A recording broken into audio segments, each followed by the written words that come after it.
Hey guys, this is Gabe Dimick from the Baseball Rebellion, and in this week's breakdown, I'm going to feature an online lesson who I've worked with for a while now, and I've featured him before in some articles and things like that, but his name is Dylan, and Dylan is a kid who really understands his swing, really works hard on his swing. His dad sends awesome videos like you're going to see here where he labels what's going on, so this one's going to be a hard line out to third base. But yeah, I get great video footage of Dylan, and he's come a long way. And so we're going to take a look here at where Dylan's at, and what he does in his swing that makes him so successful. And again, I think it's all set up by his hard work and his dedication to understanding what's going on with his body. So Dylan here is going to do an awesome job of starting early. It's something he does really well. You can tell that the catcher's just kind of now getting set up, and the leg is already up, the front leg, the back knee stays inside. He looks aggressive and ready to go. That's something that I've noticed with Dylan is if I were a pitcher, just his body language looks like he's ready to crush me. And that's an important thing to have as a hitter, is confidence, and to show that to the opposing team. So now Dylan's going to do a great job of moving his lower half forward. So you're going to see that at the top of his lift, okay, or even just as he's getting started, here's where his back hip is. Watch how his back hip moves away from the arrow, and it also goes a little bit deeper towards the dugout. So that's showing us that he is loading that back hip. He's moving it away from the arrow. His head's staying behind his belly button as he lands, and so he's getting this really nice slight lean back position that's going to allow him to, when he turns, if he does everything properly, to be able to turn perpendicular to that angle, which is going to give him a great swing path.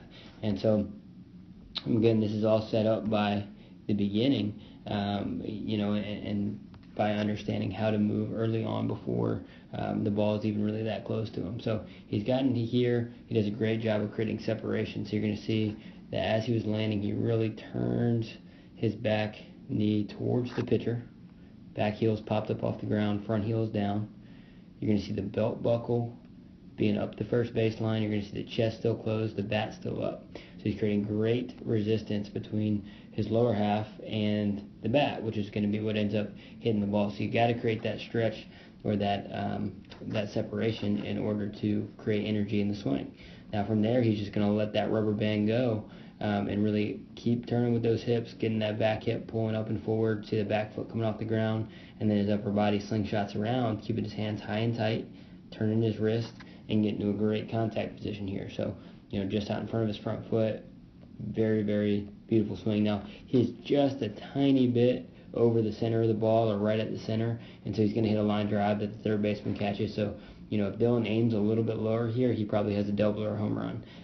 But it's one of those things that where if you miss by a centimeter in baseball, that's what happens. But definitely a great swing by Dylan that's going to work out for him more often than not. And so he's got a great finish. Make sure he gets all the way around, swinging hard. And I love how he keeps his hands really high as he turns. So there's no dropping of his hands way down here. That's something that he kind of used to do, and he's done a much better job of letting that shoulder get in there, keeping the knob at chest height, letting his back shoulder determine where his bat's going to go depending on the height of the pitch. And this pitch being right down the middle, he's going to have a little bit of a tilt here in his shoulders.